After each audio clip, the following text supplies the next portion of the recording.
have the secret. You just need to add AI to your pitch deck. It's not AI in itself. It's what you're going to do with it. I learned this new word called profitability. But they had one problem is the model did not work. I fought to have a parental leave policy. Good. So I guess I'll kick things off. So guys, thanks everyone for being here. First ever live podcast. I don't know if you guys have ever done a live podcast before. Nope. I love it. It's nice. So a lot of beautiful people in the room. Maybe I'll just start off with a quick introduction of our special guests. I think you guys are familiar with Gabriel and Ian. Gabriel from Mission and Ian from Xenia. My fellow partners in crime. We usually have another partner in crime. Her name is Eleanor Jarry, a general partner at Brightspark, and she's on her mat leave, as for the people that follow the podcast might know. Since Eleanor's not available, well, we got the second best. The second best thing, which was Sophie Forest, the co-founder, and managing partner at Brightspark. So maybe a round of applause for Sophie for accepting. I'll probably butcher your bio, so maybe if you give a few words, Sophie, if that's okay. Your background. Maybe I'll start with a question. Why'd you get into VC? Oh my God. Okay, so I've been a VC for like 30 years, which is like a long time in Canada. So when I started VC, actually, I studied finance, bachelor in business, and then I went to do a master in finance at Concordia. And I was doing my master with, a finance director that was, directing my thesis and everything. And I was very intrigued by VC, and I told him I want to do my thesis on VC, and he didn't know what it was. Like barely. He didn't know what it was. Like it was 1991. And then I met this guy, and he says, I want to start a VC fund, and I'd love for you to join. I've heard great things, from people around in the network and everything. And I'm like, okay, well, that's intriguing. He says, it's going to be very entrepreneurial. We're going to start a firm and everything. So I run back home. I start looking, and I do research on what is a VC, because I didn't know. Like I had studied and nobody was talking about it. There was basically NovaCap, which was private equity, and there was groups like Caisse de Dépôt and people like that were like doing VC, but it was really big check, late stage and everything. So there was almost nothing in Quebec and in Canada. There was Ventures West maybe, that was like the rest of Canada, but they were not very present in Quebec. And I was very intrigued, and I thought, wow, that's amazing. And I was starting to get very also curious about this new thing that was happening called the internet. So I used to go and chat online and go on those chat room. And I thought, oh my God, this is this new interesting thing where you can communicate with people and learn. And so I decided to join this VC fund. But it was a bit of luck, a lot of entrepreneurial spirit and curiosity. Yeah. Very cool. Very cool. So we're going to obviously, because you're maybe familiar with the style of the podcast, it's just a conversation. And because we're benefiting from a lot of collective intelligence in the room, we're going to have time for questions at the end. So keep your questions, please. Maybe to kick things off, February 2024, there's a lot of key trends we want to talk about. And maybe I'll kick it off to you guys. What are you keeping track of, right? So we could talk about Sora that was launched last week. Yep. What's the most interesting thing that you're looking in terms of technology this year? This year on my end, I'm definitely starting to see that the market is turning around. It felt like in Q4 at the end of last year, things started to pick up. But Q1, people really have started to reinvest, and I'm seeing a lot of excitement. I'm seeing more deals. I'm seeing more people on LinkedIn talking about their businesses starting to scale again. So I'm curious from you guys if you're seeing similar signs or. I hate to be like the Debbie Downer, but I don't know. I feel like there's a giant gap right now, especially in Canada. I feel like there's a lot of people around me struggling for capital, a lot of people struggling for continuing their business, a lot of bankruptcies, and I'm not sure that it's turning around yet. I actually think there's probably a gap right now in that very early stage funding still. Yeah. I don't think it's picked up yet. That's a good point. It definitely feels like a little bit like a tale of two cities, where there are some companies that are doing well, but there's a lot of companies who raised 15, 24 months ago that are really at their end of their runway and are trying to figure out what's next. I have the secret. You just need to add AI to your pitch deck. Right, page two of the deck, AI. Automatically 10x valuation. Yeah. But Sophie, on your end, you must be seeing, I guess, every pitch deck has to have LLM or Gen AI on slide 2, I imagine. Yeah, I think I've been in this business way too long, but many years ago, it's always something new. Like it would be like e-com, or even like many years ago, it's like I'm doing something on the internet, and it was a thing. So for me, it's more like I think AI is extremely exciting. I think it's a new era, and it's going to create huge opportunities for companies, for investors. And I think I was telling you guys before, like it's like we saw, the internet, the iPhone, the mobile iPhone, and I think this is the new wave. Like it's going to create opportunity. It's not AI in itself. It's what you're going to do with it, which I think is super exciting. So I think if you put AI in your pitch, it's not a problem. It's what you're going to do with it. And I think actually if you don't, and you're not using the data, the opportunity, and the power of, the LLM and everything, you're missing something. So you should be using it. But your pitch probably should not be about that, with some exceptions. And, just to comment on what you guys were saying, I think it's actually the tale of two cities, because it's true in both ways. But I think it's true that it's a great moment to be starting a company. There is excitement, there is opportunities, but the VC market is still in adaptation of this new market. So I think there's still, the repercussion of this crazy times that we had. So the capital is not there to support the excitement, and I think there's going to be a lag. So what it means is, companies need to be a bit more creative. They need to bootstrap a little bit more in the beginning. But I think long-term, because as we know, a startup is a super long journey. The journey is exciting, but this year, maybe next year, is still going to be quite difficult. But if you can do it in a smart way and, find early customers and be able to kind of bootstrap in a different way, angel investors and everything, you can get there. And then the excitement is there for sure for the innovation, and the capital is going to be there. I think it's just a period of adjustment. Yeah. So I don't know if that's what you think. But well, I was going to take a bit of a tangent, but I've been an entrepreneur for about 20 years. And I make the joke that in the last couple of years, I learned a new word. And I'm sure all the entrepreneurs in the room here may agree, but I learned this new word called profitability. Yeah. Right? I never heard of this concept of actually being profitable. And I think, we exited our company 2 years ago. So were you profitable? I didn't know what that word was. But in this new business that I'm in now, it's, we generate almost $400 million in revenue, and we're focused on profitability. And I cannot imagine being an early stage startup struggling with, how do we get to profitability with so little done and so little iteration done, right?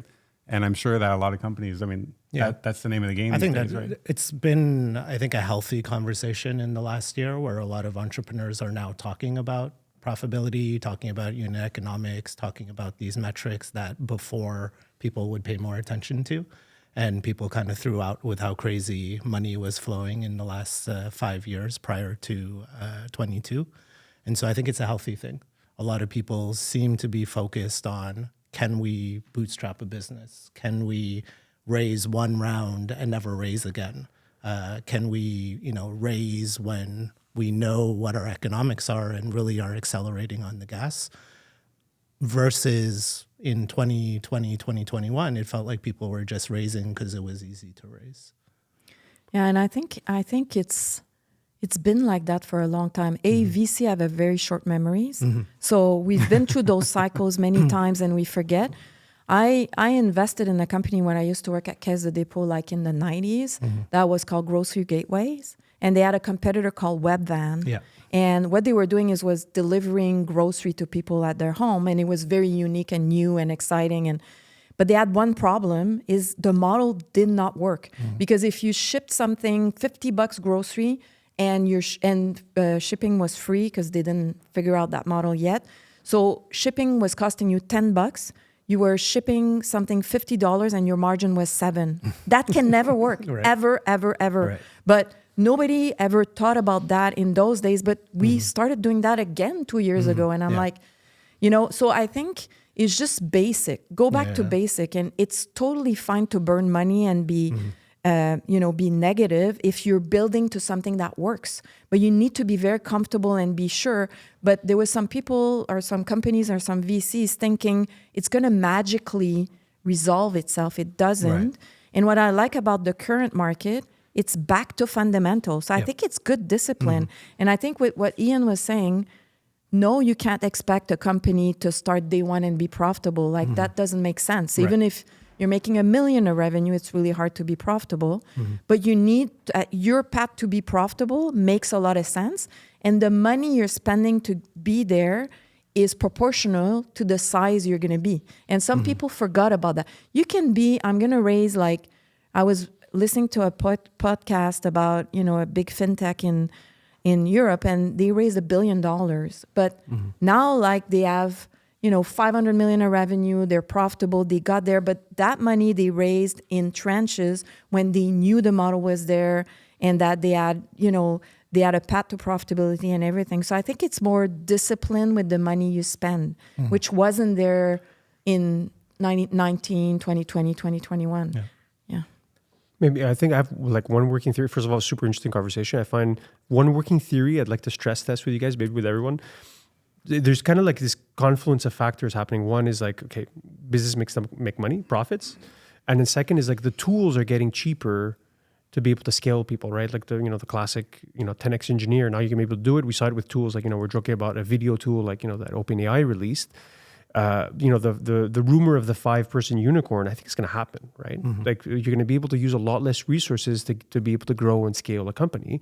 I wonder how much of this is just like a theory in my mind versus something that's become reality. And like you're at the front lines of this, right? With Mission. Curious to hear what you think, Gabriel. About this. One of the first things we did when GitHub Copilot came out was really ran a test, so a scientific experiment to understand what is the actual productivity lift.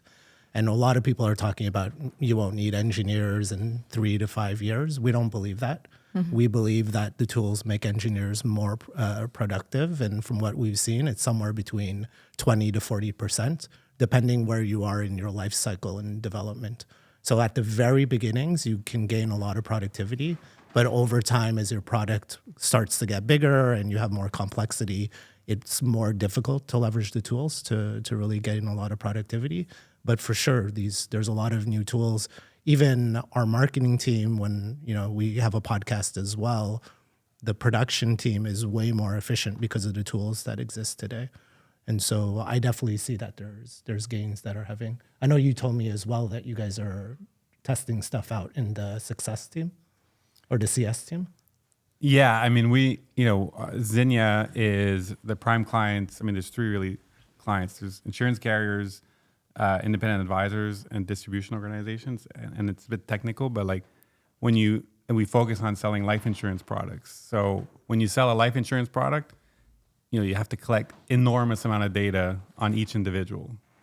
And when you do this with, hundreds of thousands and millions of people across 100 different insurance carriers and all kinds of geographies, the amount of data you collect is incredible. And so we've been applying a lot of this technology to that. And we started with the call center because we've got 800 people in the call center. And obviously that's a very easy place to start. But, I guess I can say publicly, we've decided that Montreal is going to be the hub for AI. And we already have about 10 people working here in Montreal, but 50 roles open right now because this is the hub, right? And the company wants to invest here. And so it's exciting for Montreal, but it's exciting also for the advancement that this can bring, and obviously for our company too. Yeah. So use referral code Zinnia, right? Exactly. If you want to. Yeah, I agree. I see the same thing. Like I was chatting with the guys from Opera and on their customer support team. They're spending a lot of time figuring out how AI can optimize. And it's really enhancing the service for the customer in a more efficient way because it gets out of control really fast, customer service, as you know. And this is a place where, in terms of your path to profitability, it can be tricky. So we see that. We also have a few of our companies, and I'm sure it's in line with what you're doing at Mission, but looking to use the tools for development. But a lot of them are telling me it really works for experienced engineers. It's very dangerous for the juniors because the junior, they don't see when the code is going crazy or making a mistake. For the senior guys, it's just saving time. It's like, for me, it's a bit like translation. Like Or at Brightspark, autocomplete, we have some investors in the room. As you know, we translate everything because there's a new law that, and so we had to translate everything we do, including legals, including reports and everything. It's crazy. If we had to hire people to do that, it would make us like our model wouldn't work. So obviously we use tools to do that, but we need people to know, like people that know what we're talking about, reviewing it. So if we have a tool to do it, and it's a junior person reading it, it's very dangerous because then there's weird stuff, but it saves a lot of time. So for coding, it's the same thing. In the call center, like the technology can enable the individual to be a subject matter expert and really provide value as opposed to being just a mechanical term. Exactly. Right? And that's where we see big opportunity. Exactly. It's funny you talk about use cases, right? If you saw the news over the weekend with Air Canada, you guys don't want to talk about, or so Air Canada was sued because their chatbot basically gave information about a refund. I forgot the exact amount, but it was some ridiculous amount. And then, the Air Canada's like, no, we don't allow our chatbot to give refunds. And they lost in court, clearly. It really made me think about what are going to be the use cases, right, for these tools, especially as, they're a bit nascent. But yeah, you allow LLM to be run as a chatbot. And if you're Air Canada, like, chances are. But it's been there for a long time. I think it's just getting more, you're getting deeper into the, not the autonomy, but the level of it you do. Because, automated customer service has been there for a long time. Voice recognition has been there for a long time. It's just the quality is getting so much better that you can trust it.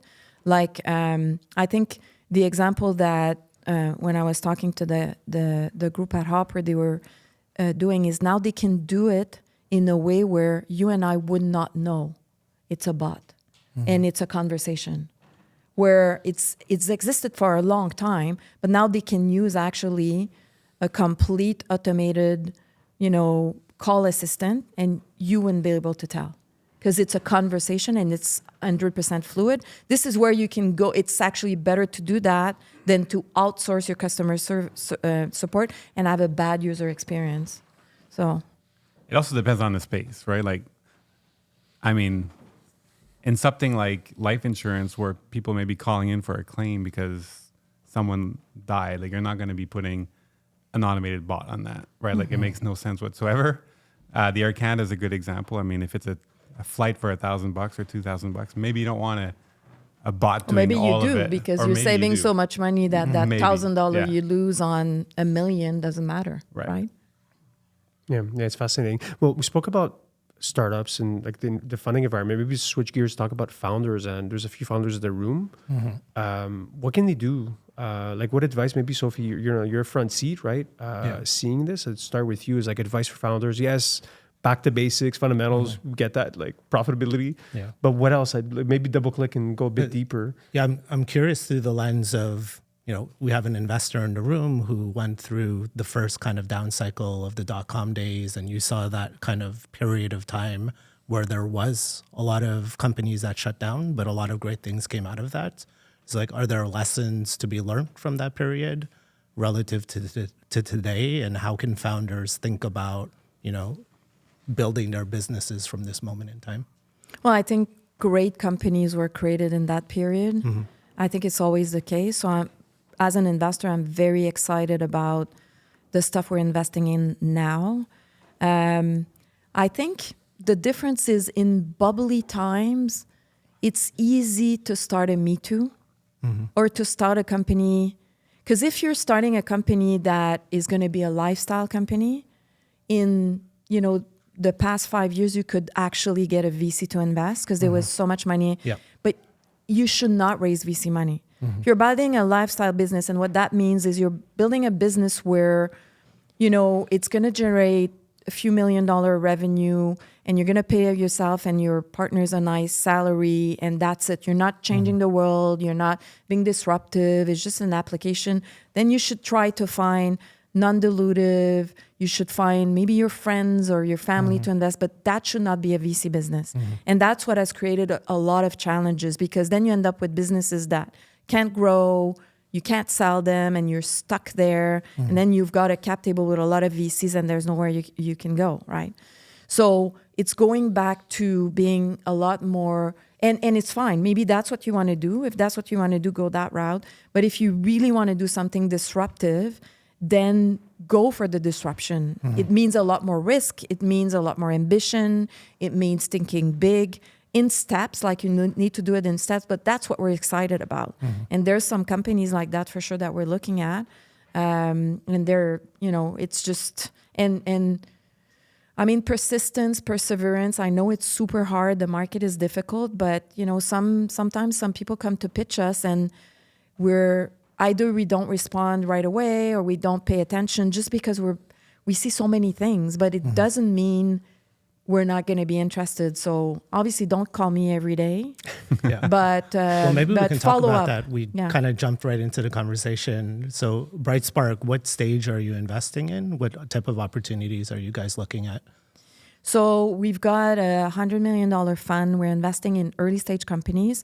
We like to call it, late stage pre-series A. So we're we've been doing it for 20 years, that same stage, and it's been a good space for us to invest in. Product and market, a little bit of revenue? Exactly. Okay. It depends. I mean, it's more about our investment decision is all about the founders. Okay. So we're not that, obsessive about stage. Like we did Deep Sky and it was like a pre-seed. They basically had nothing. It was the largest pre-seed in Canada ever, probably? Yeah, because it's all the existing investor at Fred Lalonde. He started this company, flipped his laptop, pitched Deep Sky, and I said, can I invest, right? It's just when you know exceptional founders, and there's a bunch, like we did, for example, Optable, a company based in Montreal. It's 3 ad tech founders. It's their third company. They never raised VC. They sold their second company to Samsung, and then they decided to raise VC for the first time because they really want to go big. They're doing this privacy-first advertising network where, they believe all the advertising with the cookies disappearing is going to go to this new way of, doing audiences and privacy-protected advertising. So anyway, they're doing all of that. So we invested seed. Like they called me. They had this. You know them, actually. Yeah. They had this early product, and I'd love to get your comment. Oh, you're an investor, yeah. They had this early product and everything, and I said, okay, whatever. I just did a term sheet really quickly and invested because it was clear. They're a domain expert. They know what they're doing. They're ambitious. They're really, really smart. So it makes sense, right? So those are they got the band back together, right? Like that's one of the things that's really interesting. Exactly. They've done it before, which twice. You've done too, which I think is critical. Getting the right people. So the right founders is a thing also we focus on. Sometimes it's going to be like two people, girl, guy, whatever, that get together that have never worked together. It's a risk for us, right? We might do it. It's not a... So we're going to look at it and we're going to say, okay, who's that founding team? So if it's a founding team that is super strong, they work together. In the case of Fred, I think he's one of the best entrepreneurs in Canada. That was obvious. In the case of Optable, 3 guys, they've done it 3 times. Like they work together and they're super complementary, obvious. But, we've got others like that. Or we meet sometimes young founders that are not repeat, but they've got that, ambition, energy. They work really hard, they're super smart, and, they see where they want to go. So again, it's another criteria. So it's a lot about the people. You also look at, a lot of VCs will say this, but I've known you for a while, and you really look for giant opportunities. I think it's the only way to make money as a VC. If you don't look for that, it's really hard to make money for a fund. You need those outliers. We've made money with outliers, and we've lost a lot of money, but we've made money with outliers. I'd be curious, like you said, after the last downturn, there were some big companies. What are some of those companies that come top of mind that maybe people in the room would know? Well, there's the 2 downturns. There's the 2000 and there's 2008. So Spotify would be 2008. Well, Opera was 2007. And when he came to see us, there was no industry. Like there was no VCs. I think the VCs that he was talking, there's a few like that were there, but a lot of them that are here today didn't exist at the time. we did Radiant 6, which was one of our big success in 2007. Okay. Shopify was in those years. And the other lesson from that is it takes a long time. Yeah. It takes a really long time. So as a founder, you just need patience. It seems very frustrating. I'll often tell the team, so we don't see it as we evolve. Like you're doing it and it feels like it's so long and painful. But then you look back, you're like, wow, like I've done all of this, as a founder and entrepreneur, building the company, or even, as a VC, it's just really long. We're not in an instant industry. Sometimes we had the false vision that it was, because there was some, quick turns that happened in 2019, 2021, and some of it was because the market was accelerated, but it was not sustainable. But in most cases, it just takes a long time. If I may, I remember coming back to Montreal in 2010, and Hopper had raised a lot of money already, but everyone's like, what the fuck are they doing? Like, no one knew what was happening, and it felt like there was nothing. And look at him today. It's like... I mean, Hopper had quite a 17 journey, years. right? In terms of what their original vision was, the product that they built, and how they evolved from there. incredible. I've been on the board for 17 years of that company. Yeah. And I remember often we tell entrepreneurs that, because I think it's important to remember that. So for many years, like they were... Well, first of all, they had a big vision from the start. They wanted to disrupt the travel industry, which they're clearly doing, but it took a long time. And they were always doing the right thing. So as an investor, we were super patient because they were never doing anything crazy. So they never spend crazy money until they had the product market fit. Okay. So they were paying themselves, the founder, small salary. They were hiring very cautiously. The team was like 20 people for the longest time, like between 15 and 20 for the longest time, until they figured it out. And once they knew, okay, we've got something, then they were not shy of scaling. Yeah. But before that, so sometimes you have companies where it's not really working, but they still hire because they think hiring more people will fix the problem. It doesn't. Like in the beginning, you need that mini, Fred used to say all the Pressure time, in the cooker. beginning, you almost all be able to go camping in 2 tents or maybe 3. Yep. And then that's it. That's your startup. Yep. If you need to rent the, Palais des Congrès, you're in trouble. If you haven't figured it out and you're not Shopify, or even Shopify realize we don't want to rent the Palais des Congrès, There's a productivity thing that you need to figure out in the beginning. And what's ironic in that comment is like this thing where, hey, how's it going at Mission? Oh, we're 100 people. Oh, it must be going well, right? It's like a signal Exactly. of how well it's Such going. bullshit. Yeah. Yeah. Well, Yeah. we were in Vancouver. I met the founder of Club Penguin. And remember, I think they sold the company for $200 million to Disney, it was like before 2010. Like it was 2010, 2011. There were 4 people. 4 people in the company. When they sold to Disney? Yeah. Wow. That's amazing. Yeah, my previous startup, Bus.com, went through YC, and it's a big thing at YC, right? They always talk about keeping your burn as low as possible while you're trying to figure out product market fit. And so you can move quickly. Like, it's just a reality. The bigger you get, the more problems you have, the more complexity you have as an organization, the more people you have to deal with. And if you're small and lean, you can really iterate and change very quickly. Like, from what I remember, Hopper at the beginning was a search engine for travel.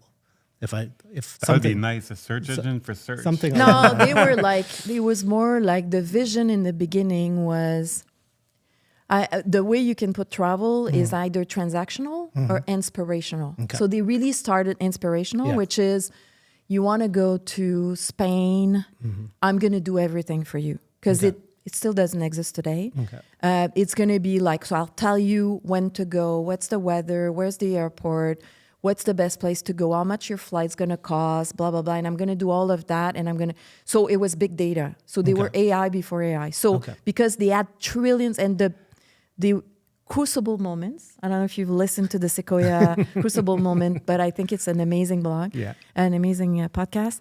But they have this crucible moment. So for them, it was like, they did a deal with Sabre. And Sabre is this engine where every time you go and you book a flight, they give you an answer. So you say, I want this flight. They give you the price of everything. So they went to them and they say, give me your junk, all your junk data. Every time in the world somebody does a search about a flight, just send it to me because you throw it away anyway. Like there's no transaction. I'm just asking, give me a price for this. Okay. And they were like, what are you going to do with that? It's impossible. It's trillion of point of data per day. What are you going to do with that? I says, don't bother with that. Send it to me. That's how I presume they figured out price prediction. Yeah, and but all in of that 2007, they thought, no way. Like you can't manage that amount of data. And that was what they did from 2007 to 2014. Wow. Build the 7 years. system and the database and the ability to be able to manage that data and then make sense out of it.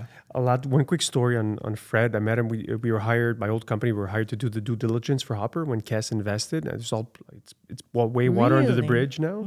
Yeah. But I remember meeting Fred. It's like, what's this company? What do they do? What is this Hopper thing? And he was explaining the model. It's like, the time in the lab, all these years spent collecting the data. And one story in particular, I think Fred had one exit with Expedia before. And he was explaining how with Hopper, he had been approached by Airbnb and had an offer of like 400 million or something cash to sell the company. He's like, no, fuck that. I'm not selling it. My minimum is like 2 billion. I was like, I can't tell you that story. If someone offered me 400 billion, I'd be like, I'd like have an island in my name. No, but that story is crazy because really, I was talking to him a lot and he's like, I'm going to San Francisco. We're meeting with the guys from Airbnb and I know they want to buy the company. And they were flying like 4 of the main executives there and they want to spend the weekend. So we get to know one another and I expect at the end they're going to make an offer. I'm like, okay. And he's like, so what do you think should be the price? And I'm like, my cost was like, we gave him $500,000 for 25% of the company in 2007. So we had reinvested after, but I was like, I think like 500 million sounds good, And he was like, yeah, that was my thought. And, I'll say 7 and then we'll end up at 5. Whatever. We had that discussion. He flies on the Friday. I don't hear from him. And then on the Monday, he calls me. He says, Sophie, that was amazing. The guys from Airbnb, like, they're so smart. We really connected. We've got the same culture and they've got this vision where they want to connect the flights because they're going to do this thing with the people using Airbnb. We can connect it to our platform. Says that was amazing, but I have a bad news. I'm like, what? Says at the end of all of that, I was so excited, and then he said, okay, how much is company work? And I said 2 billion because I was just pitching it, and the way I was pitching it sounded so good. I'm like, are you mad? I'm like, no. Well, do you want to carry on? Do you want to keep on building it? He said yes, because it was for him. It was more. For us, it was a great return, potentially. But for him, it was like a lot of money is in his own pocket. Yeah. If the founder wants to carry on, he should. And that's a big problem in Canada. We should push people like him that said no to 400 million, raised a bunch of money, risked everything, and then now he wants to, be bigger than Shopify. That's what we want. We want to build those companies.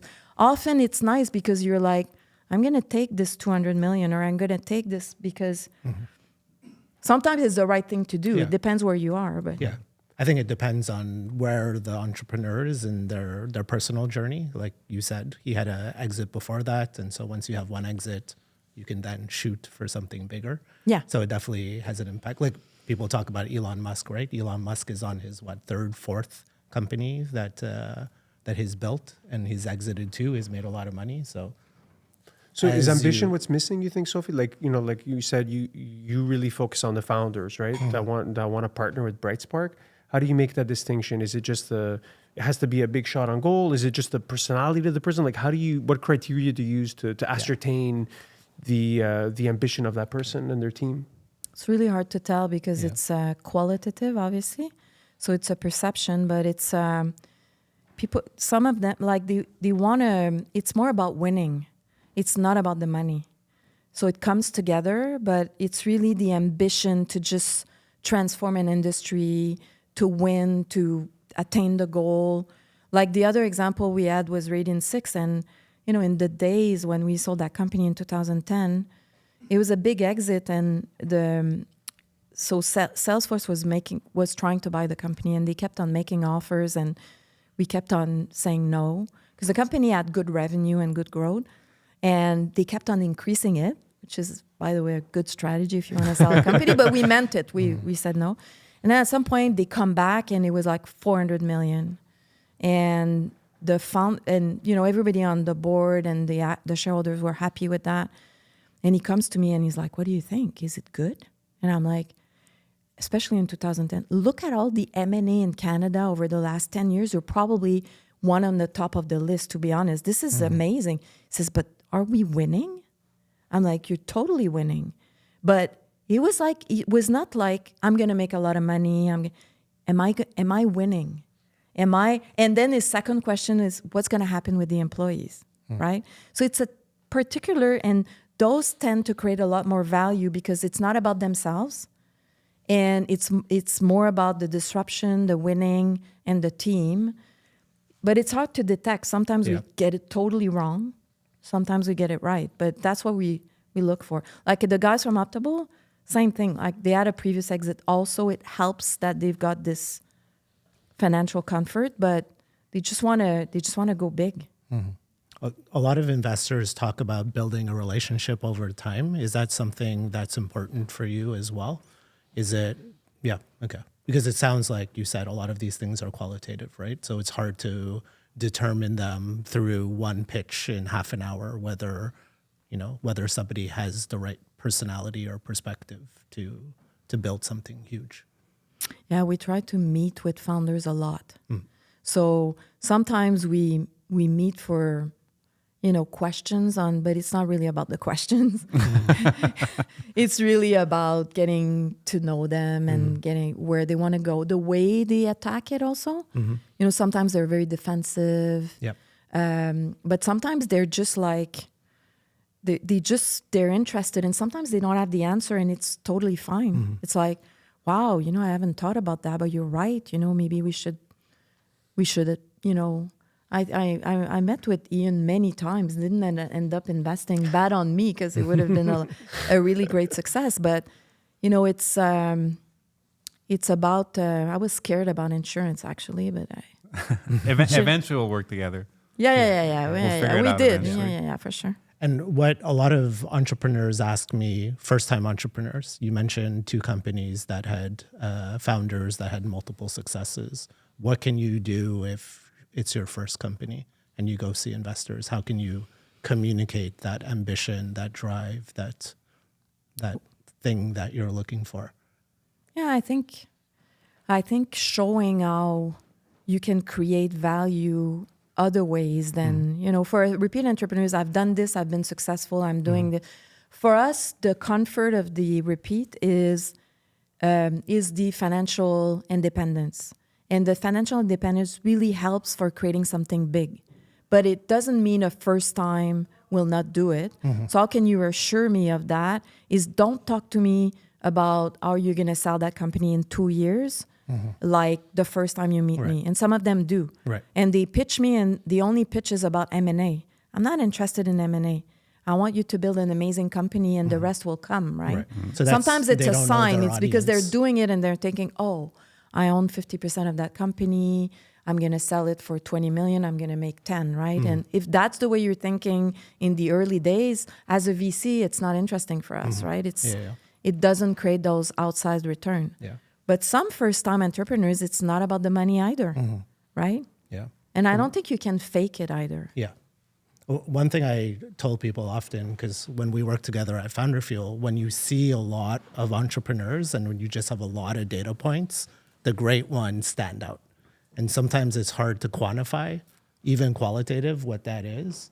But it's just like, a lot of You can feel volume it. helps. You can feel it also. With Founder Fuel, what I used to tell people was a lot of times with Founder Fuel, the entrepreneurs are first-time entrepreneurs, but they've shown signs of success, whether that was in university or whether that was in sports or whether that was in their hobbies or whatever it was. There was just some signals of doing something that was great, even if it wasn't in building a company. And I found for the companies that we invested in, a lot of them that did well, they had that kind of edge that wasn't necessarily quantifiable, but you can kind of feel, as you said. Yeah, like the aspect of winning, right? Like this notion of what's that expression in French? Le couteau dans les dents, right? Like they just Ouais. want to, like you're talking about Sequoia before, and I was listening to I think one of the partners talk about how the two managing partners, like it wasn't about making money, it was about doing the best possible job, right? And that could be mission related, but of course, like the output is going to be some kind of monetary gain, especially in the tech startup world, right? Like it's the measure of success, but ultimately it shouldn't be the only motivator, right? It's the outcome. But if you're only motivated by money, then there's going to be an economic downturn. You're not gonna do 7 years in the lab like Fred did and all these other startups did. Yeah. You need to be driven by something else. Yeah. Yeah, and it's also I guess the drive and they won't stop. Like they won't let it down. Like I'm sure, like it's really hard, and there's periods in your startup where it's very difficult. And even with like repeat founders in our portfolio, we always say they're gonna save our ass. Like some of them, sometimes it doesn't go as planned, but in most cases, we at least get our money back. Like their pride, their perseverance, they're just gonna make it work. Where for a first-time founder, it's so hard that at some point they just give up, or not all of them, but some of them. You need that grit. You need that a bigger why. Energy level and so on. Like, like we talk a lot about Fred, but that guy doesn't sleep. Like he works all the time. And it's like, unfortunately, you kind of need that as an entrepreneur. Do you like to always like, I mean, I've said a few times publicly, like I've done that, right? Where I only worked. And when we started Breathe Life, I made a conscious decision. I said, I don't want to do that again because I wasn't healthy. I put on a massive amount of weight. I wasn't there for people. And I'm like, I don't want to do that again. And we consciously said, we're going to work hard. Don't get me wrong. They got to work harder than, my best buddy who works at Bell Canada thinks I'm crazy, but I wasn't going to do the same thing that I did in the Valley because I didn't want that for myself. Yeah. And we worked incredibly hard, and we still got a good outcome. But you're right though, like everyone goes like this, right? You take off like this, you plateau, you go down, you go back up. But I want to ask a question, like, why do entrepreneurs always say, "Oh yeah, things are going great," even though they're not? It's like every time. So how's the business? Oh, things are great. Things are great. Well, VCs do that also. Or fundraising is amazing. VCs, That's I've true. heard that But from why? VCs a lot. I'm like, Why do we really? do that? Why It's can't we going just? well. It's a bit tough. Why can't we just be transparent? It's tough right now. Yeah. Well, It you're is. always selling. That's the problem. Yeah. You've got meetings like that with industry people. I'm going to say, oh, my returns suck. They don't, by the way. Yeah, But I'm not going to say that. Like, I'm always, there might be an investor in the room. There might be a partner. It's like, but at least one thing that we always say on entrepreneur, and I think in most cases, there's always exception, but in most cases we're successful at doing, is with your board and your investor. Once they've invested, please be transparent. Yeah. Yeah. Because we're there for the good news and the bad news. And if you only tell me the good news, I mean, I won't be able to help you. And at some point, you're going to get in trouble because you're just living in this fantasy land. But I mean, 100%, you're always selling, but don't be selling to the people close to you all the time, like your board, your investors, because then you're lying to yourself. Yeah. Phil is in the room somewhere. I saw him earlier. But I did a talk at Startup Fest on this position that we took about working hard, but not expecting everyone to work 80, 90 hours a week. And I was really nervous because I knew there would be investors in the room. You talked about investors in the room, and I was worried about being that level transparent. And I was talking to maybe it was you actually, some colleagues, and they're like, that's not what you want. Why would you take money from an investor that is expecting that, right? Find the right fit. Yeah. And again, I'm not saying we didn't work hard. We worked tremendously hard, but we made a point of we want to create something great. But for me, working hard, I'm more talking about the characteristic of most entrepreneurs that we've been successful with. Their business is Thinking always in their about head. business. It's not that they work all the time and they have family life, they have stuff, but it's this intensity. you can't be casual about it. No. It's just going to take over your life. But there's this badge of honor. Oh, I did 100 hours this week or Oh whatever. no, I'm It's not like, talking about hours. It's not hours. It's Yeah. more the brain power. Yeah. Like, Okay. yeah. Are you considering it? Yeah. I think transparency is definitely important. I think one of the challenges we had at Real was there was a period of time where I think a lot of the entrepreneurs we invested in saw us as their bridge if something wasn't going well. And that completely changed the relationship. I think it was much better once we established that, hey, we're here, we're your partners, we're by your side, but don't look at us as your savior in case things go wrong. Because then, like you're saying, you're constantly Selling. sugarcoating, selling, putting a positive spin on everything, and you can't get the support of your board if you're doing that. Go ahead. Well, I was just going to, because I was thinking about your comment on being always positive. And, you know, the reality is if I have a founder coming to pitch us and he's super depressed because the market is very hard, it's going to be hard for me to get excited about his business. Yeah. And it does happen. Yeah. Sometimes they're like, oh, you know, I've been fundraising. And, you know, it's like, it's, because it's, again, the impression. Building your business is going to be really, really hard. If you're getting depressed at this point, by this phase, what are you going to do next, right? No, but I think entrepreneurs need to be optimistic, and you know we tend to find the positive in everything, and focus on that, and learn from the negative. But like, you don't be lying about how things are going, right? It's two different things, right? Yeah. We spoke a lot about the founder. I'd like to speak a little bit about the GP. And Sophie, I know you've been outspoken about trying to like diversify the pool. And I find personally there's a lot of like virtue signaling in the market, like, oh, we need to support X, Y, Z. But very few people, you know, like yourself that are, you know, female VC, past, like you said, 30-year career, actually do something about it, right? Jump in and work hard. What are your thoughts about how do we attract more strong women into the VC pool or founder pool? Yeah, it's a good question. I think about that a lot. I've got 3 daughters, and a lot of the you know, the team at Brightspark, we've got a good mix of female and male and diversity there, and it's not easy because, you know, in our gang at Brightspark, they're all in their 30s, they're all having babies, and it's this challenge, you know, of you need in the kind of work you do, there's intensity. And think about the founder, what I just said. So there's this intensity, and it's this, even if it's not the number of hours, and even if you can do it virtually and so on, you've got this, you know, this charge, mental charge about your business. And then you've got that mental charge about having kids and whatever it is. And some people would say it can be shared, you know, between the spouses. The reality is the mother always have more.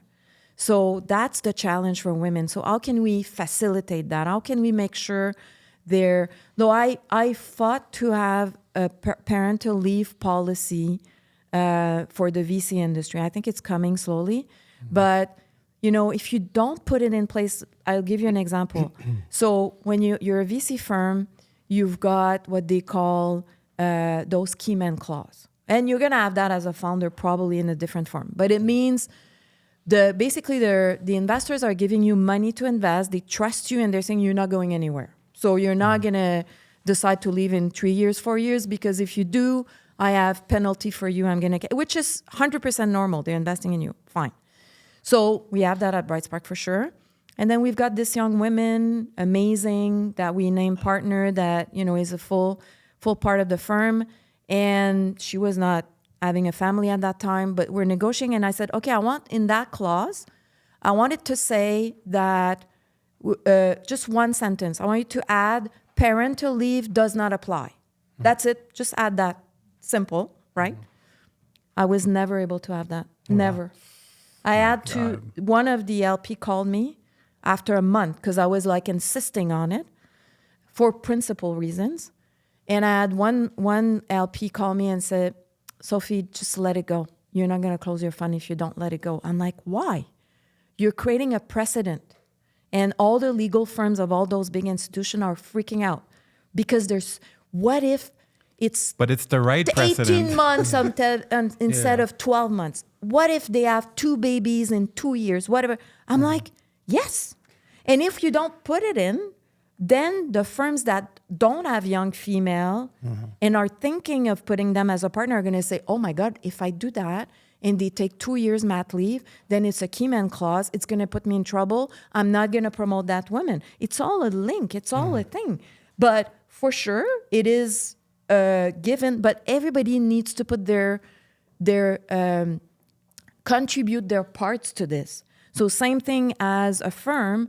If we've got 2 women or men, we have 1 guy actually on parental leave, we all need to contribute. I always say to the team, we all do 10% more. We all work 10% more because we have 2 that are gone. This is what it is. We support them, and one day it's going to be you, and so on and so forth. Same thing for DLPs. Yes, okay, maybe, like, let's say Eleanor decided to take 2 years, which, it would be her right.